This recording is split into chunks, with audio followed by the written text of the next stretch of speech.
Hey everybody, it's David, and I'm finally making a video to tell you all exactly what happened in Seattle last month, which was the very first US Ocarina gathering, and we called it Ocarina Slam.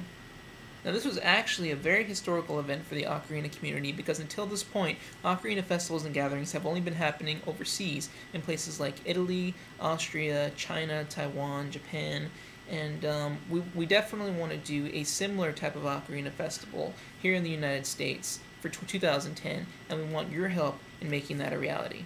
But first, let's talk about the 2009 Ocarina Gathering and what we learned from this event. When I first proposed the idea of some sort of Ocarina Gathering for 2009, it didn't receive a whole lot of positive reception. I first mentioned the idea to a group of Ocarina makers back in 2008, I think it was September or August. Only one person really wanted to see this thing happen, and that was Chris Hewer of 6th Street Pottery.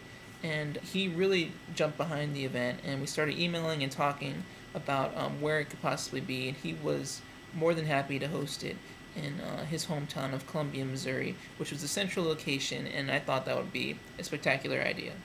As the months went by and I continued to propose the idea to different people, little by little we brought in a little bit more support. And Chris had already been making contacts and checking out possible venues in his hometown and talking to people who would be interested in making this event happen in Columbia. But unfortunately, something came up in Chris's family that would prevent him from participating further in the planning process, which pretty much diminished all the chances of holding it in Columbia, since he was our only contact in that small town. And so we really had to think and scramble about where else we could hold it. And that's when I remember that Sandy Schmidt of Claziness Whistle Works had suggested that if we couldn't hold it in Columbia, that we might think about holding it in Seattle, Washington. She and her husband live in Seattle, Washington and make ocarinas together. And they're some of the most well-known and well-liked ocarina makers in the world. And so I really didn't see any other alternatives at the time. I had already announced on YouTube that we were going to have some sort of gathering in 2009, and I think it was already February or late January when we found out that we had to pull out of Columbia. And so with only 6 or 7 months left to plan the event, I thought that Seattle was a great idea.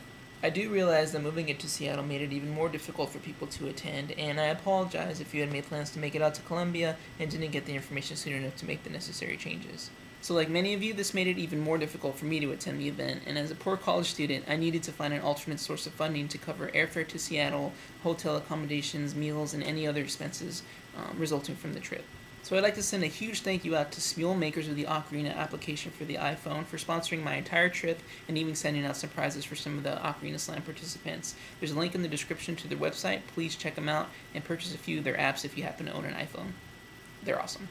So finally, after months of planning with people such as Sandy Richard Smith of Claziness Whistle Works, Chris Hewer of 6th Street Pottery, Cynthia Smith of North Country Workshop, Christy Foss of Ocarina Arena, and several other key people who I'll name a little bit later in the video, the event was fully organized in Seattle, my plane tickets were bought, my bags were packed, and the day came around.